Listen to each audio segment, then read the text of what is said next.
মানুষের স্বভাব হলো এটাই যে তিনি নিজের প্রত্যেক পরিশ্রমের প্রতিফল প্রার্থনা করেন। বেশিরভাগ সময় এই ফলাফলের চিন্তা করতে করতে, কল্পনা করতে করতে উনি কর্ম করতে থাকেন যে আমি এই কাজটা করলে এই ফল পাবো। সেই সব কল্পনা করতে থাকেন যা না তার হাতে আছে, না আছে অধিকার, আর না আছে নিয়ন্ত্রণ। উনি শুধু নিজের কর্ম করতে পারেন। উনি কি ফল পাবেন তা তার হাতে কখনোই নেই। তাই আপনিও শুধুমাত্র কর্ম করতে থাকুন, ফলের চিন্তা করবেন না। মনে রাখবেন, শিকড় এবং শাখা যেভাবে একে অপরের সাথে জড়িয়ে, সেইভাবেই একে অপরের সাথে জড়িয়ে কর্ম এবং ফল। যেরকম কর্ম আপনি করবেন সেরকম ফল আপনি অবশ্যই পাবেন। তাই এই ফলের আশায় কর্মের সময় কখনোই নষ্ট করবেন না, কারণ যে ব্যক্তি সময় নষ্ট করেন, সময় সেই ব্যক্তিকে অবশ্যই নষ্ট করে দেয়। কর্ম করুন নিঃস্বার্থভাবে, ফলের চিন্তা করবেন না, আর আমার সাথে ভালোবেসে বলুন রাধা রাধা। কর্ম এবং ফল দেখতে গেলে এই সমস্ত ব্রহ্মাণ্ড এই দুইয়ের মাঝেই স্থির হয়ে আছে। মানুষজন কর্ম করেন ভালো ফল লাভের আশায়, আর ভালো ফল লাভের আশায় উনি এটাই ভুলে যান যে উনি যে কর্ম করছেন তা কি করছেন। আমি বলেছিলাম কর্ম করুন ফলের চিন্তা না করে, কিন্তু কি কর্ম করছেন সেই বিষয়ে ভাবাটাও অত্যন্ত আবশ্যক। নয়তো অনেক সময় আমরা এমন কর্ম করে ফেলি যা না চাইতেও বিষে পরিণত হয়, যা হয়েছে দুঃশাসনের সাথে, দুর্যোধনের সাথে, গুরু দ্রোণের সাথে। একজনের মানসিকতা উচিত ছিল না, একজনের বিবেক উচিত ছিল না, আরেকজন যে পক্ষ নির্বাচন করেছিলেন সেই পক্ষ উচিত ছিল না। আর যা কিছু ওনাদের সাথে হলো, আপনার, আমার, আমাদের সকলের সাথে তা হতে পারে। আমি বলেছিলাম কর্ম করুন, ফলের চিন্তা করবেন না, কিন্তু এই কর্মের বিষয়ে বিচার করে দেখাটাও ততটাই আবশ্যক। দেখুন, কর্ম করার উচিত প্রক্রিয়া ফলের চিন্তা না করা, কিন্তু যদি আপনার কর্ম শুভ হয় তাহলে তার ফলও নিয়তি আপনাকেই দেবে। সর্বদা কর্ম করার সময় এটা ভাবুন যে আপনার এই কর্ম এই সংসারকে, এই সমাজকে, আপনার পরিবারকে, আপনার আশেপাশের মানুষজনকে কোন দিশায় নিয়ে যাবে। যদি এটা সবার জন্য মঙ্গলময় হয় তাহলে কর্ম করতে থাকুন। আর হ্যাঁ, নিশ্চিত রূপে ফলের চিন্তা করবেন না। আসুন আমার সাথে ভালোবেসে বলুন রাধা রাধা।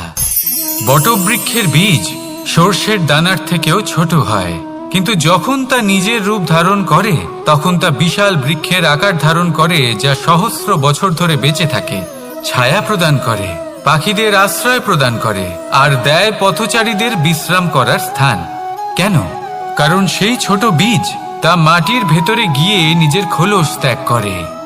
অন্ধকারে থাকে সে, যতই আলো আসুক না কেন, যতই বর্ষা আসুক না কেন, সব সহ্য করে। আর তারপরে একটা চারা গাছ অঙ্কুরিত হয়, তারপর ধীর গতিতে একটা বিশাল বৃক্ষতে পরিণত হয়। দেখুন, জীবনে কঠিন সময় আসে, এই জন্য নয় যে আপনি হার মেনে নেবেন, এই জন্য আসে যাতে আপনি ভবিষ্যৎ নির্মাণের জন্য নিজেকে তৈরি করতে পারেন। যদি কঠিন সময়ে আপনি ওই বীজের মতো দৃঢ় হয়ে থাকতে পারেন, তাহলে আপনিও একদিন সেই বিশাল বৃক্ষের মতো নিজের অস্তিত্ব গড়ে তুলতে পারবেন, যা সহস্র বছর পর্যন্ত মনে রাখা হবে। আসুন আমার সাথে ভালোবেসে বলুন রাধা রাধা। এই ব্রহ্মাণ্ড কত বৃহৎ, তাই না? যার সম্মুখে এই পৃথিবীকেও একটা বিন্দুর মতো মনে হয়। আর এই পৃথিবীতে আমরা কে হই, আমাদের আকার কিরকম, আমাদের অস্তিত্বই বা কি? যখন আমরা এভাবে ভাবি তখন মনে হয় আমরা কিছুই নই।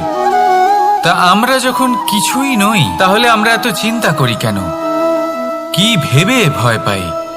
কাকেই বা এত ভয় পাই? কে আমাদের মারতে পারে আর কেই বা আমাদের জন্ম দেবে? আত্মার আসলে না কখনো জন্ম হয় আর না কখনো মৃত্যু। আত্মা শুধুই শরীর বদল করে। আপনি, আমি, আমরা সকলে এই শরীর নয়, আমরা হলাম আত্মা, যা হলো পরম আত্মার পরম অঙ্গ। সেই জন্য মনে রাখবেন, বাইরের কোথাও দেখবেন না, নিজের অন্তরের গভীরে গিয়ে দেখুন, আত্মাকে উপলব্ধি করতে শিখুন। ক্লেশ, ভয়, চিন্তা, এই সব কিছুর থেকে নিজেকে দূরে রাখুন, তাহলেই উপলব্ধি করতে পারবেন পরমাত্মা কে। তাহলে আসুন আমার সাথে ভালোবেসে বলুন, রাধা রাধা। পরিবর্তন এই সংসারের শাশ্বত নিয়ম। কোনো রাজা নেই যিনি চিরকাল রাজা থাকেন, কোনো ধনী ব্যক্তি নেই যিনি চিরকাল ধনী থাকবেন।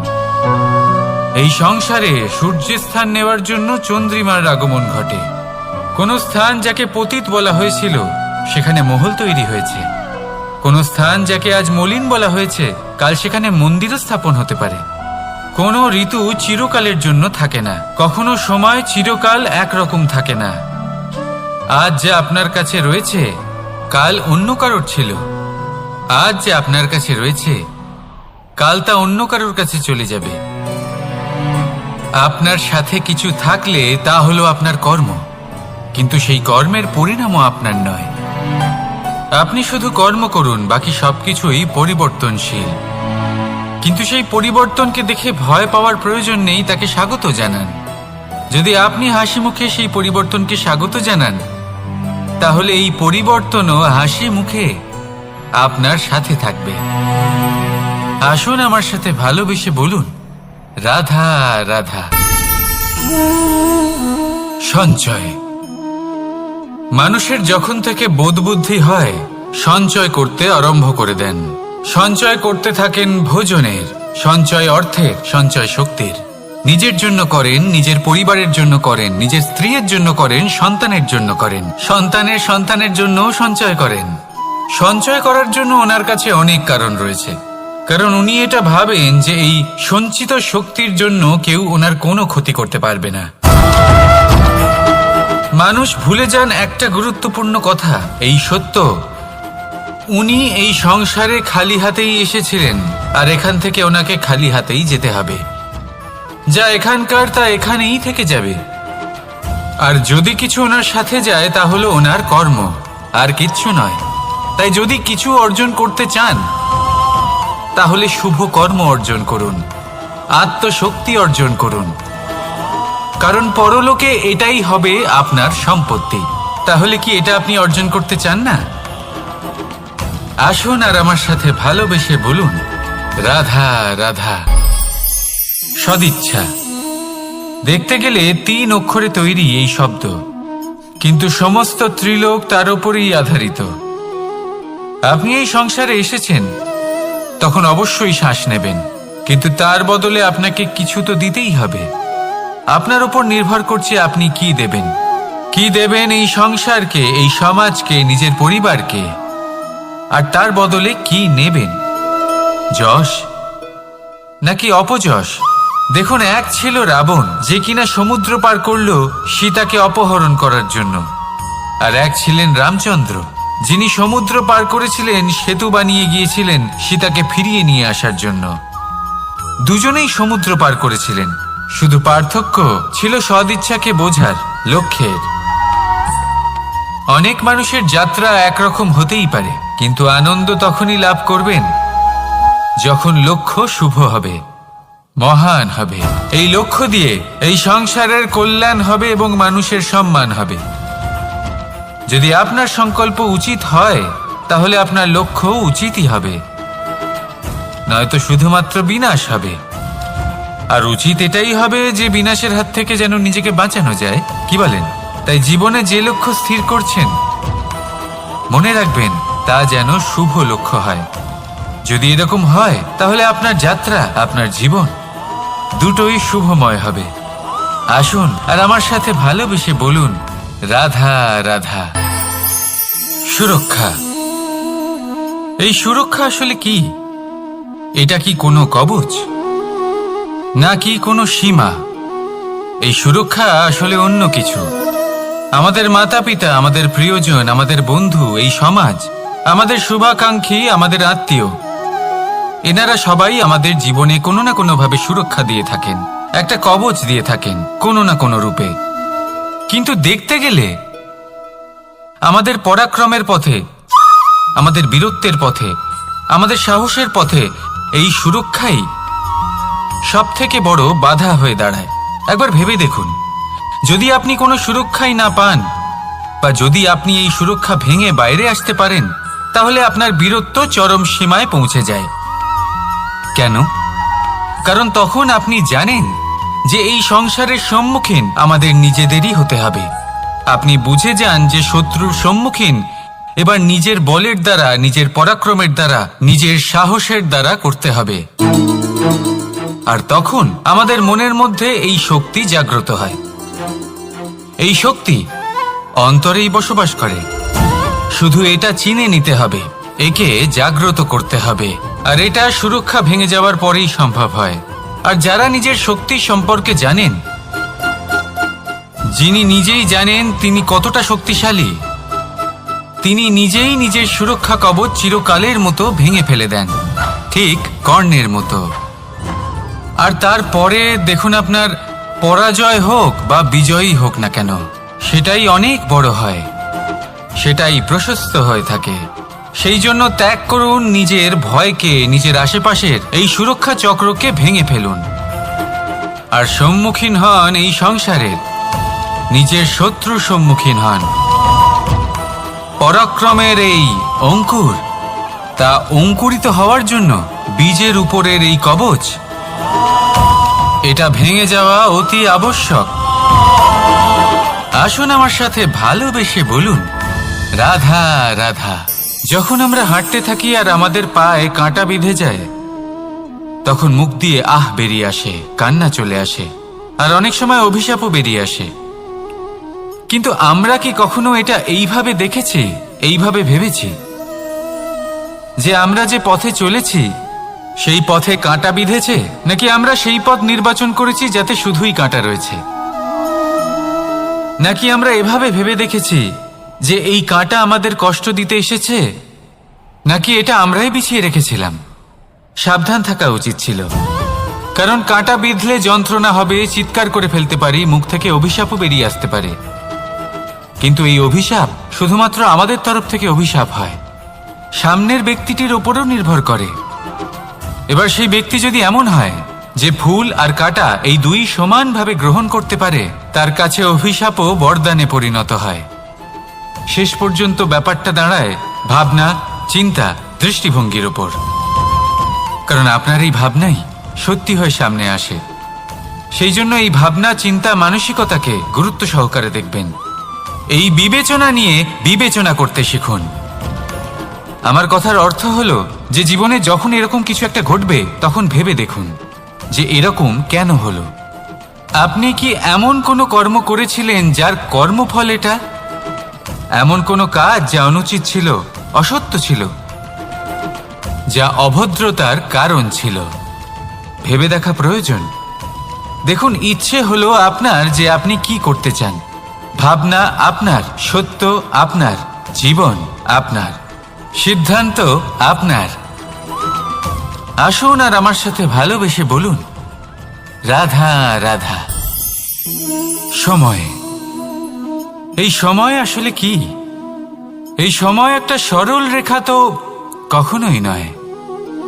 সময় হলো একটা চক্র, যেখানে এর আদি সেখানেই হলো এর অন্ত, আর যেখানে তা শেষ হয় সেখান থেকেই তার শুরু হয়। এই সময় একটা অত্যন্ত বিচিত্র চিন্তা, বিচিত্র ভাবনা, এই একটা বিচিত্র বস্তু যা কেউ বুঝতে পারেন না। এই সময়ের লীলা, এর কোনো প্রমাণ নেই, কোনো জ্ঞান নেই, কোনো পরিমাপ নেই। শুধু এটুকু আমরা জানতে পারি, যেখানে শেষ হবে সেখান থেকে একটা নতুন সূচনাও হবে। যা আজ আপনার কাছে আছে, কাল অন্য কারোর কাছে যাবে, তারপরে তার কাছ থেকেও অন্য কারোর কাছে যাবে, তারপরে তার থেকেও ছিনিয়ে নেওয়া হবে। এই নিয়তির একজনের কাছ থেকে অন্যজনের কাছে আদান প্রদানের এই সময় হলো আপনার সময়। এই সময়ের সদ্ব্যবহার করুন, এই সময়কে বাঁচুন। আপনাকে শুধু এটাই সুনিশ্চিত করতে হবে যে আপনি কোন পক্ষে আছেন। আর সত্যি বলতে কি, আপনার জীবনের পরিণাম নির্ভর করে আপনার নির্বাচনের ওপর। আপনি কোন পক্ষ নির্বাচন করছেন। তাহলে মনে রাখবেন, জীবনে সেই পক্ষই নির্বাচন করবেন যা চয়ন করার পরে আপনি সুখ অনুভব করবেন, আপনি সন্তোষ লাভ করবেন, প্রসন্নতা লাভ করবেন। আর আমি এটাই সুনিশ্চিত করব যে এই পক্ষ যেন শান্তির পক্ষ হয়, এই পক্ষই যেন প্রেমের পক্ষ হয়। তাহলে চিন্তা করবেন না, আর আসুন আমার সাথে ভালোবেসে বলুন, রাধা রাধা। দৃষ্টি আর দৃষ্টিভঙ্গি, এই সমগ্র লীলা হলো এই দুইয়ের। বিচিত্র হতে পারে, কিন্তু এটাই সত্যি। এবার আপনাকে একটা উদাহরণ দিয়ে বোঝাই। অনেক সময় আপনি কোনো ব্যক্তিকে এটা বলতে শুনবেন যে আমি আমার নিজের উপরে গর্ব করি, আমি নিজেকে নিয়ে গর্ব করি, আমি খুব ভালোভাবে আমার মা বাবার সেবা করি, ওনাদের আমি সবসময় সুখী রাখি, ওনাদের আমি একটা বাড়ি দিয়েছি, সকল সুখ সুবিধা দিয়েছি, ওনাদের জীবনে প্রত্যেক জিনিস দিয়েছি আর দেব যা তাদের প্রয়োজন।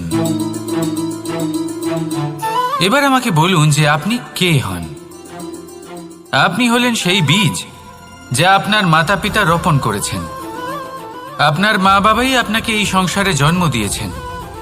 এবার এইসব কথার কি তাৎপর্য? এই হলো সেই ব্যক্তির দৃষ্টিভঙ্গি। এবার দেখা যাক এই প্রকৃতি আমাদের কি শেখায়। কখনো কোনো গাছকে দেখবেন, যখন সেই গাছে ফল আসে, সে মালিকে এটা বলে না যে দেখো আমি তোমাকে ফল খেতে দিচ্ছি। সেই বৃক্ষ এটা বলে না যে দেখো আমি তোমায় আহার করতে দিচ্ছি, কারণ ও জানে যে এটা হলো সেই মালির পরিশ্রম, এটা হলো তারই কর্মের ফল, আর এটা তারই পাওয়া উচিত। সে বলে যে তোমার জিনিস তোমাকেই অর্পণ করলাম, এ আমার জিনিস নয়। ও জানে সেই মালির গুরুত্ব আসলে কি। এটা হলো তার দৃষ্টিভঙ্গি। সেই জন্য আপনি জীবনে কোন ব্যক্তির মধ্যে, কোন পশু পাখির মধ্যে, কোন প্রাণীর মধ্যে, কোন পরিস্থিতিতে, কোন আবেগের মুহূর্তে কি দেখতে পাচ্ছেন, সেটা আপনার দৃষ্টিভঙ্গির উপরে নির্ভর করছে। তাই নিজের মনে ধন্যাত্মক ভাব জাগ্রত করুন, শুভ চিন্তা নিয়ে আসুন। এই ভাবনাই সত্য হয়ে সামনে আসবে। এই দৃষ্টিভঙ্গি এমন হয়ে যাবে যে আপনার জীবনে সবকিছুই শুভ হবে। তাহলে আসুন আর আমার সাথে ভালোবেসে বলুন, রাধা রাধা। প্রতিশোধ অথবা কাউকে দুঃখ দেওয়ার ভাবনা, যদি এটা আপনার মনে থাকে, তাহলে আপনি নিজের মনেই যন্ত্রণার একটা বিশাল বৃক্ষ রোপণ করছেন, এটা মনে রাখবেন। কারণ কাউকে দুঃখ দেবার এই ভাবনা, এটা হলো সেই বীজ যা আপনার মনেই পতিত হবে, আপনার মনেই অঙ্কুরিত হবে, আর আপনার মনেই একটা বিশাল বৃক্ষরূপে বেড়ে উঠবে। জীবন আপনার, কর্ম আপনার, কাউকে দুঃখ দেবার ভাবনা আপনার ছিল, এই বৃক্ষ হলো আপনার, তাই এর ফলও আপনিই পাবেন, যা গ্রহণও আপনাকেই করতে হবে। মনে রাখবেন, যে মানুষ এটা ভাবে যে আমি ওকে দুঃখ দেব, ওকে কষ্ট দিতে চাই আমি, সেই মানুষই দুঃখ আর কষ্ট পেয়ে থাকে। যদি সেই জায়গায় আপনি এটা ভাবেন যে আমি কাউকে সুখী করে তুলতে চাই, কাউকে সুখ প্রদান করতে চাই, তাহলে তারও বীজ আপনার মনেই রোপণ হবে, বৃক্ষে পরিণত হবে, যার ফলও আপনিই পাবেন। এখানে বিষয়টা হলো শুধু মানসিকতার চিন্তা, যা সত্য হয়ে আপনার সামনে আসে। তাহলে এই মানসিকতা শুভ করুন, সবার জন্য মঙ্গল কামনা করুন। অন্যের মনে আপনার জন্য ভালো চিন্তা থাকুক বা না থাকুক, আপনি সবার জন্য শুভ চিন্তা করে কর্ম করতে থাকুন, তাহলে আপনার সাথেও ভালোই হবে। তাহলে আসুন আর আমার সাথে ভালোবেসে বলুন, রাধা রাধা। সুখ আর অভিজ্ঞতা, এই দুই জীবনে একসাথে কখনোই আসে না। মনে রাখবেন, যেখানে সুখ থাকে সেখানে অভিজ্ঞতা থাকে না, আর যখন এই সুখ আমাদের জীবন থেকে দূরে চলে যায়, তখন আমাদের জীবনে আসে এই অভিজ্ঞতা। পরমাত্মা, প্রকৃতি, নিয়তি এই অভিজ্ঞতাকে আমাদের জীবনে পাঠান, যাতে আমরা একটা অত্যন্ত গুরুত্বপূর্ণ শিক্ষা, একটা জ্ঞান প্রাপ্ত করতে পারি। এই অভিজ্ঞতা আমাদের শেখায় যে অতীতে এমন কি হয়েছিল যা আমাদের করা উচিত হয়নি। আমাদের শেখায় ভবিষ্যতে এমন কি আছে যা আমাদের করা উচিত আর কি করা উচিত নয়। দেখতে গেলে এই অভিজ্ঞতা আমাদের সেই শিক্ষা দেয় যার জন্য আমরা সুখের দিকে উচিতভাবে অগ্রসর হতে পারি। সেই জন্য জীবনে যখনই দুঃখ আসবে, দুঃখের এই সময় আসবে, তখন হতাশ হবেন না। বোঝার চেষ্টা করুন এই পরিস্থিতি কেন এসেছে, কি শিক্ষা দিতে এসেছে। যদি আপনি সেই জ্ঞান লাভ করেন, সুখের পথে অগ্রসর হন, তাও উচিত রূপে, তাহলে এই অভিজ্ঞতার উদ্দেশ্য পূরণ হয়ে যায়। তাহলে আসুন আর আমার সাথে ভালোবেসে বলুন, রাধা রাধা। জীবনে শিখরে পৌঁছানোর জন্য মানুষের কি প্রয়োজন হয়ে থাকে? সিঁড়ির। কিন্তু তাও প্রত্যেক মানুষ, প্রত্যেক ব্যক্তি শিখরে পৌঁছতে পারেন না। এর কারণ কি? কারণ একটা হতে পারে যে মানুষ কল্পনা করতে থাকেন কিন্তু সিঁড়ি খুঁজে পান না। কিছু মানুষ খুঁজে নেন কিন্তু তা পেয়ে এতটাই প্রসন্ন হয়ে যান যে তারপর আর কোনো কর্মই করেন না। খুব সোজা ব্যাপার। অনেক মানুষ সিঁড়ি খুঁজে পান না, আর যদি পেয়েও যান তাও যতক্ষণ না তাতে চড়ছেন সেই শিখরে পৌঁছবেন কি করে? যতক্ষণ না আপনি পরিশ্রম করছেন, যতক্ষণ না সেই সিঁড়িতে আপনি চড়ছেন, যতক্ষণ না ক্লান্ত হচ্ছেন, আপনার পায়ে হাঁটুতে ব্যথা না হচ্ছে, ততক্ষণ এই শিখরে পৌঁছানোর সৌভাগ্য লাভ করতে পারবেন না। তাহলে কল্পনার সাথে কর্ম করুন, পরিকল্পনার সাথে পরিশ্রম করুন, সব কিছু পাবেন। আসুন আমার সাথে ভালোবেসে বলুন, রাধা রাধা। সমস্যা, কঠিন সময়, সংকট, বিপদ কার জীবনে নেই? প্রত্যেকের জীবনে আছে। কিন্তু আমাকে একটা কথা বলুন, যদি নৌকায় ঢেউকে ভয় পেতে শুরু করে তাহলে সাগর পার করবে কে? কখনো কোনো ছোট্ট পিঁপড়েকে দেখেছেন যে আকারে হয়তো ছোট হতে পারে কিন্তু বড় শিক্ষা দিয়ে যায়? কিন্তু আমরা শিখিই না। এবার দেখুন একটা পিঁপড়েকে যে ভোজনের খোঁজে বাইরে বের হয়, একটা ছোট্ট দানা তুলে নেয়। ছোট দানা তোলে কারণ তার থেকে বেশি সে তুলতেই পারবে না। সে দানা নিয়ে চলতে শুরু করে, কোনো দেওয়ালে উঠে পড়ে, আবার পড়েও যায়। সেই দানা দূরে কোথাও একটা পড়ে যায়, তা আবার খোঁজে, তুলে নেয়, আবার চলতে থাকে। পড়ে যায় আবার ওঠে, পড়ে যায় আবার ওঠে। সেই দানাটা রেখে দেয়, আবার বেরিয়ে পড়ে ভোজনের খোঁজে। পরিশ্রম করতে থাকে কিন্তু হার মানে না। এই শিক্ষাই তো আমাদের প্রাপ্ত করতে হবে। নিরন্তর পরিশ্রম আর নির্ভীক হয়ে কর্ম করে যেতে হবে। এটাই হলো সাফল্যের মাধ্যম, এটাই হলো জয়ের মন্ত্র, অচ্যুত অজয় অস্ত্র। তাহলে আসুন আর আমার সাথে ভালোবেসে বলুন, রাধা রাধা। আমরা সকলে চাই আমাদের জীবনে সাফল্য আসুক। আমরা চাই যে এই সংসারে আমাদের খ্যাতি ছড়িয়ে পড়ুক। আমরা চাই যেন আমরা আলোচিত হই। কিন্তু শুধু চাইলেই কি যায় আসে? যদি এই সংসারে আলোচিত হতে হয় তাহলে পরিচিত হতে হবে পরিশ্রমের দ্বারা। যতক্ষণ না আপনারা পরিশ্রমের সাথে পরিচিত হবেন, সাফল্যের সাথে পরিচিত হবেন না। সংঘর্ষ করতে হবে প্রতিদিন, প্রতি বছর। জীবনের সব পরিস্থিতিতেই হয়তো নতুন নতুন বাধা আসবে, নতুন নতুন বিঘ্ন ঘটবে। কিন্তু এটা আবশ্যক নয় যে সমস্ত বিঘ্ন বিনাশের জন্য আসবে। কিছু বিঘ্ন আপনার পথ প্রশস্ত করার জন্য আসবে, আপনার পথ পরিষ্কার করার জন্য আসবে। যদি আপনাকে উদাহরণ দিই, যখন বন্যা আসে, বাড়ি ঘর ভেসে যায়, তখন আমরা হতাশ হয়ে পড়ি, আমরা দুঃখী হয়ে পড়ি। কিন্তু সেই বন্যাই আমাদের সেই ধরিত্রীকে এত উর্বর করে তোলে যে সেই উর্বর অংশ কাজে লাগিয়ে আমরা সেরকম আরো 10টা বাড়ি বানাতে পারি। তাহলে ধন্যাত্মক থাকুন আর যে কোনো সংঘর্ষের জন্য প্রস্তুত থাকুন। জীবনে অনেক দূর যেতে পারবেন।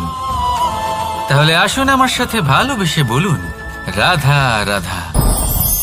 জীবনে কখনো কখনো আমরা সেই পরিস্থিতিতে ফেসে যাই যখন আমাদের মনে হয় যে আমাদের নতুন কিছু একটা করতে হবে, কিন্তু আমরা করতে পারি না।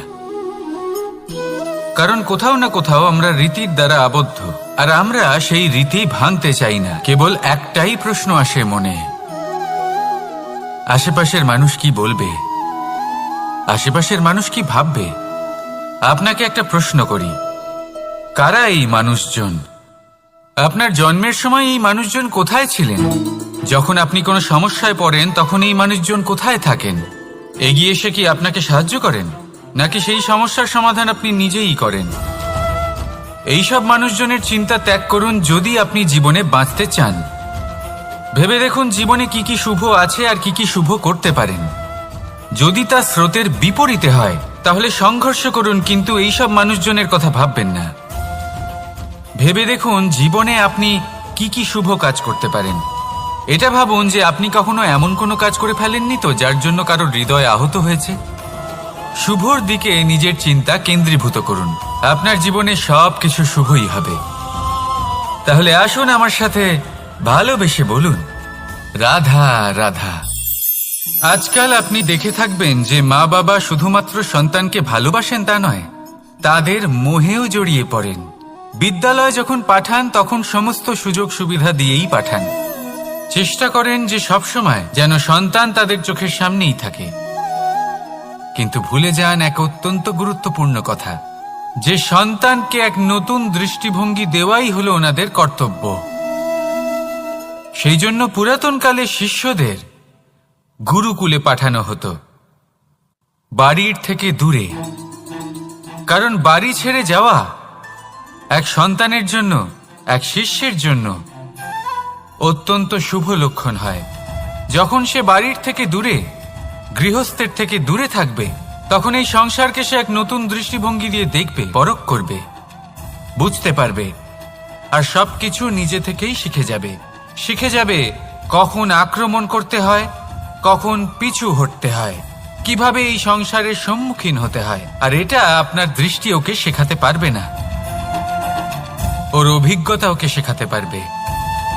তাই মনে রাখবেন, যদি আপনি চান যে আপনার সন্তানের বিকাশ হোক, তাহলে অনেক সময় ওকে নিজের থেকে দূরে নিয়ে যেতে হয়। যদি মোহে আবদ্ধ থাকেন তাহলে ওর বিকাশ কখনোই হবে না। তাহলে আসুন আমার সাথে ভালোবেসে বলুন, রাধা রাধা। কখনো কখনো মানুষ মনে করেন যে সে নিজেই সব থেকে বেশি শক্তিশালী, তিনি হলেন জ্ঞানী। দেখুন, এটা ভালো ব্যাপার যে আপনার মধ্যে শক্তি আছে, জ্ঞান আছে, আর এটা শুধু আপনার জন্য নয়, এই সমস্ত সমাজের জন্য, দেশের জন্য, সমগ্র পৃথিবীর জন্য অত্যন্ত আবশ্যক। কিন্তু এই কথাটাও বোঝা অত্যন্ত আবশ্যক যে এই জ্ঞান যেন কখনো অহংকার না হয়ে ওঠে। যখন মানুষের মধ্যে জ্ঞান থাকে তখন সে রাম হয়ে ওঠে। রাম, যিনি সমুদ্রের বুকে সেতু বানিয়েছিলেন, বানর সেনার দ্বারা রাক্ষস রাজকে পরাজিত করেছিলেন, আর চিরকালের জন্য সবার কাছে আদর্শ হয়ে উঠেছিলেন। আর যদি মানুষের মনে অহংকার জন্মায় তাহলে সে রাবণ হয়ে ওঠে। দেশে বিদেশে যতই খ্যাতি থাকুক না কেন, সে রাক্ষস হয়ে ওঠে, নিজের সাথে সাথে সমস্ত কুলের বিনাশ করে বসে। এবার জ্ঞান নাকি অহংকার, আপনার কি চাই সেই সিদ্ধান্ত আপনার, আর আপনার এই সিদ্ধান্তই নিশ্চিত করবে যে আপনার কর্ম কি হবে, আর আপনার এই কর্মই নিশ্চিত করে দেবে আপনার প্রারব্ধ কি হবে। তাহলে শুভ কর্ম করুন আর আমার সাথে ভালোবেসে বলুন, রাধা রাধা।